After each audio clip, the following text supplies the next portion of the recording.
తాకట్లో ఉన్న మీ బంగారాన్ని విడిపించి ఆ రోజు ఆన్లైన్ రేటుకి కొంటాం. Sharma gold company. నమస్కారం, వెల్కమ్ టు సుమన్ టీవీ. నేను గీతాంజలి. ప్రస్తుతం మనతో పాటు ఇస్కాన్ నుంచి ప్రణవానంద ప్రభుజీ ఉన్నారండి. హరే కృష్ణ ప్రభుజీ. హరే కృష్ణ.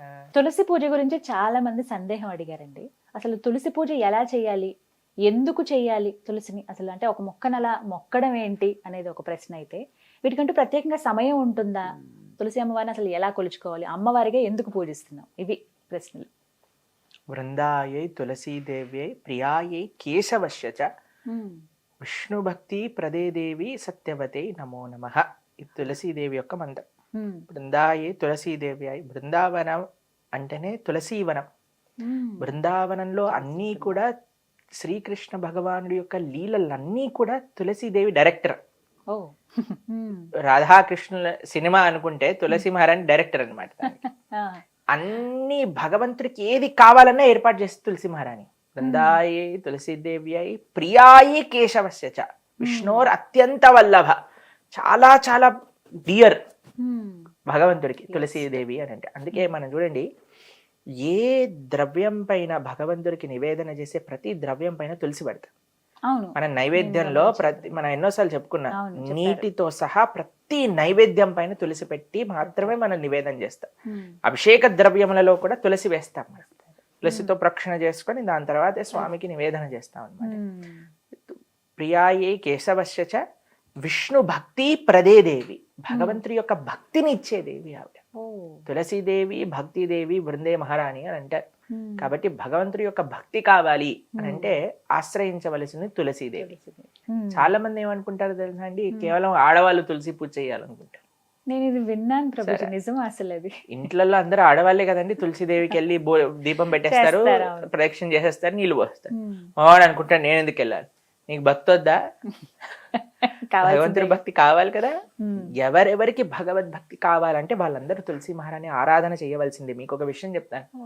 మీరు గోవర్ధనిక విలేజ్ వచ్చారు కదా, ఇస్కాన్ గుడిలో ప్రతిరోజు ప్రొద్దున సాయంత్రం 2 పూట్ల తులసి ఆరాధన ఉంటుంది. అందరూ చేయవలసినదే. సన్యాసులు, బ్రహ్మచారులు, గృహస్థులు, పిల్లలు, గురుకుల పిల్లలు అందరూ తులసి ఆరాధన చేస్తారు. మీరు మందిరంలో చూసారనుకోండి, ఒక దగ్గర ఆశ్రమ వాసులకి తులసి దేవి యొక్క ఆరాధన ఉంటుంది, ఒక దగ్గర స్త్రీలకి ఉంటుంది, ఒక దగ్గర పిల్లలకి, ఇంకొక దగ్గర గృహస్థులకి. అందరూ తులసి ఆరాధన చేస్తారు, అందరూ తులసి ప్రదక్షిణ చేస్తారు, అందరూ తులసి యొక్క కోటకి నీళ్లు పోస్తారు. తులసి ఆరాధన చాలా ముఖ్యం.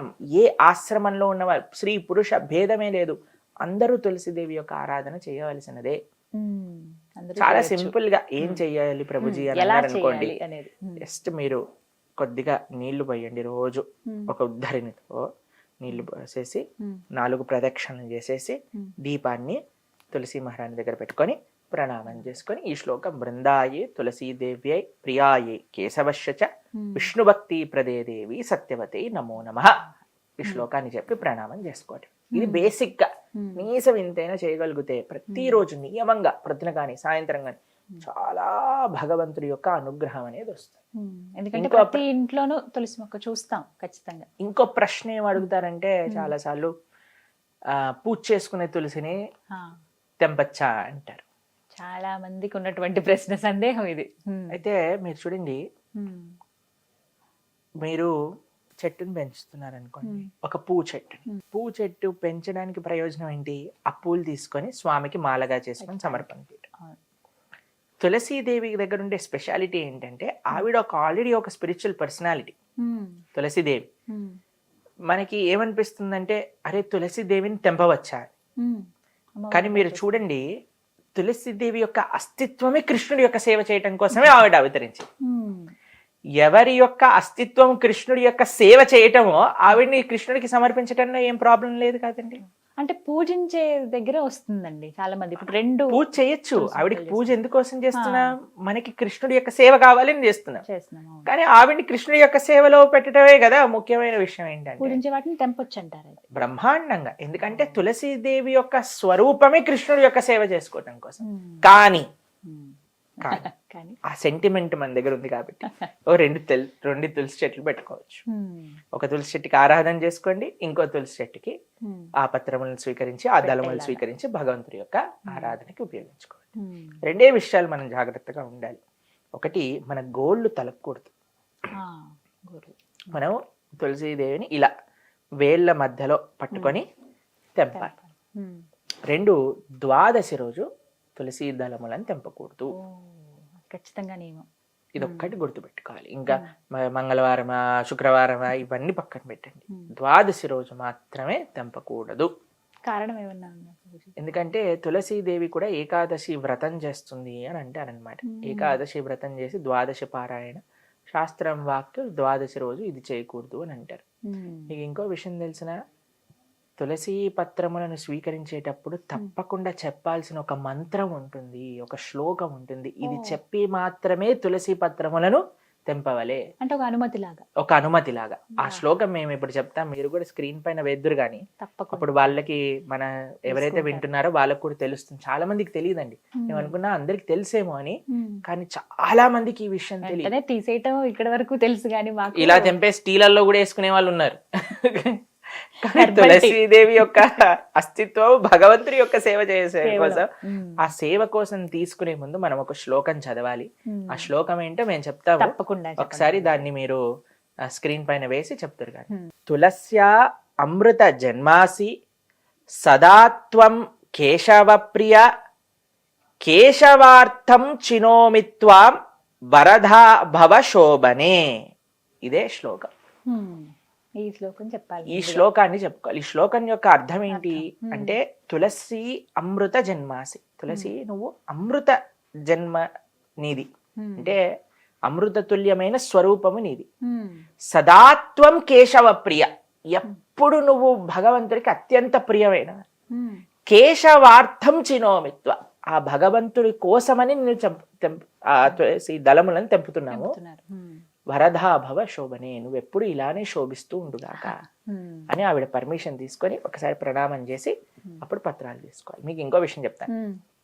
మనము తులసి పత్రాలు చాలా దగ్గర మేము చూస్తామంటే దళములు తీసేస్తారు, ఫ్రిడ్జ్ లో పెట్టేస్తారు, అవన్నీ పాడైపోతాయి, నీళ్ళు వచ్చేసినట్టుగా అయిపోతాయి. ఇంకో విషయం చెప్తాను, మనం తులసి పత్రములను ఫ్రిడ్జ్ లో దాచి పెట్టుకోవాలి అని అంటే హోల్స్ ఉన్న డబ్బాని యూజ్ చేయాలి. ఎయిర్ సర్క్యులేషన్ ఉండాలి, అటు చలి ఉండాలి, ఇటు ఎయిర్ సర్క్యులేషన్ ఉండాలి. ఎప్పుడైతే అలా పెట్టుకుంటామో అప్పుడు మాత్రమే మనకి అవి ఫ్రెష్ గా ఉంటాయి. ఇంకో విషయం చెప్తాను, కొన్నిసార్లు మనకి సాయంత్రం పూట నివేదన చేయాలనుకోండి, సాయంత్రం పూట తులసిని తెంపకూడదు. మా ఇంట్లో సూర్యాస్తమైన తర్వాత తెంపకూడదు తులసి. అయితే మేము ఏం చేస్తాం అంటే, మన ఇంట్లో కానీ సాంప్రదాయంలో ఉన్న వాళ్ళు కూడా తులసి అలా ఎండిపోయి పడిపోతుంది కదండి, ఎండిపోయి కాదు, ఆకులు అప్పుడప్పుడు కింద పడిపోతుంటాయి, పత్రం కింద పడిపోతుంటాయి. లేదా మనకి ఎప్పుడైతే ఎక్కువగా వచ్చేస్తుందో చక్కగా వాష్ చేసి తడి పడ్డ పైన ఆరబెట్టేసుకొని తడంతా దాన్ని మొత్తం ఎండనివ్వాలి. ఎండిపోయిన తులసి ఉంటుంది కదండి, ఒక డబ్బాలో పెట్టుకోవాలి. ఎప్పుడైనా ఎమర్జెన్సీ వచ్చింది అనుకోండి, మనకి తులసి లేదు, నివేదన చేయాలంటే ఎలా, తులసి లేకుండా నివేదన చేయలేము, అప్పుడు ఈ తులసి మాలని వాటిపైన పెట్టుకోవచ్చు. ఎండిపోయిన వాటిని కూడా పెట్టచ్చు బ్రహ్మాండంగా. తులసి ఏ స్వరూపంలో, ఇప్పుడు తులసి మాల ధరించాం, ఇదేంటి కాండమే కదండి తులసిది, వాటితో చేసినవి. తులసి తులసి పొడి, తీర్థం పొడిలో తులసి ఉంటుంది కాబట్టి ఎలాగైనా సరే మనం తులసిని భగవంతుడికి సమర్పణ చేయాలి. ఇప్పుడు ద్వాదశి రోజు, ఓకే, ఏకాదశి ద్వాదశి రోజు మనకి లేవు, అప్పుడు ఏం చేస్తాం మనం, వెంటనే ఇవి పెట్టేసుకొని చక్కగా నివేదన చేసుకోవచ్చు. కొన్ని ఇళ్లలో తులసి మొక్క అలా జీవం లేనట్టుగా ఎండిపోయినట్టు అవుతుంది. అది చాలా అపవిత్రం. తులసి మహారాణి చాలా కేర్, అంటే ఆ ఇంట్లో ధార్మిక పెరిగిపోతుంది అని. అలా అని భయపడిపోయి ఇప్పుడు మేమేమైపోయి కంగారు పడకండి, తులసి మహారాణి తెచ్చుకోండి, చక్కగా మంచిగా సారవంతమైన ఇది చేయండి. అప్పుడప్పుడు తెల్లటి పురుగులు వస్తాయి తెలుసా మీకు, ఆకలి వెనకాల. అప్పుడు ఏం చేయాలో తెలుసా, ఇవన్నీ మొత్తం మీకు తులసి మహారాణి పెంచే క్లాస్ ఇస్తున్నా, గార్డెనింగ్ క్లాస్ అయిపోయింది. ఏం చేయాలంటే నీళ్ళల్లో నీమ్ ఆయిల్ వేయాలి, వేసి స్ప్రే బాటిల్లో వేసి స్ప్రే చేసేసుకోవాలి, బ్రహ్మాండంగా అయిపోతుంది. ఇంకో విషయం, ఎప్పుడైతే వాటికి సీడ్స్ పెరిగిపోతాయి కదా, వాటన్నిటిని జాగ్రత్తగా మనం ఇచ్చేసాం అనుకోండి, అప్పుడు నిండుగా వస్తుంది అనమాట. సీజర్స్ యూజ్ చేయకూడదు ఎప్పుడు తులసిదేవి. ఇంకో విషయం ఏంటంటే, చలికాలంలో ఎప్పుడు కవర్ చేసి ఉంచాలి తులసి మహారాణి. ఒక చక్కటి కాటన్ క్లాత్ తోటి దేనితోటైనా మంచిగా ఇలా పెట్టేసాం అనుకోండి, అప్పుడు ఆ చలి యొక్క ప్రభావం ఉండకుండా Hmm. మనకి అంటే ఇక్కడ హైదరాబాద్ లో అంత చలి ఉండదు అనుకోండి, మా అవును. ఆశ్రమంలో చలి ఎక్కువగా అక్కడ ఉంటుంది. ఎక్కువ మీరు ఉంటుంది. చలి ఉన్నప్పుడే కదా వచ్చింది మా జనవరి ఆశ్రమానికి. Correct time. కాబట్టి అలాంటి సమయంలో అవును. కొద్దిగా జాగ్రత్త. మీరు చూసారు కదా ఆశ్రమంలో ఎలా ఒక దాంట్లో లోపల పెట్టి జిప్ వేసి మంచిగా Neat గా నీట్ గా తులసి భద్రపరిచారు మహారాణి అసలు. పెట్టి అలా జాగ్రత్తగా చూసుకోవాలి. కాపాడుకోవాలి మనం. ఇంకో విశేషం ఏంటంటే తులసీదేవి యొక్క ఆరాధనలో 8 నామములు విశేషమైనవి అని మొన్నే మేము శాస్త్రాధ్యయనలో చదివామన్నమాట. ఆ 8 నామాలు కూడా మేము చెప్తాం. తులసి అమ్మవారిని పూజించుకునేటప్పుడు 8 నామాలు ముఖ్యంగా ఉంటాయండి. అవి మనం స్మరించుకుంటూ అవి పఠించుకుంటూ అమ్మవారిని కొలుచుకోవచ్చట. ఆ నామాలు ఏమిటో ప్రభుజీ చెప్తారు, విందాం. వృందావని వృంద, విశ్వపూజిత పుష్పసర, నందిని కృష్ణజీవని, విశ్వపావని తులసి. ఇవి 8 నామాలు.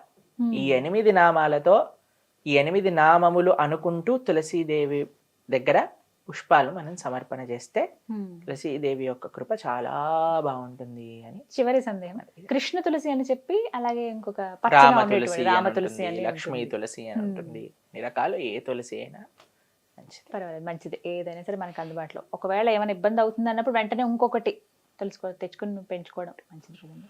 కానీ తులసి నీరు తప్పకుండా ప్రతిరోజు పోయేవాలి.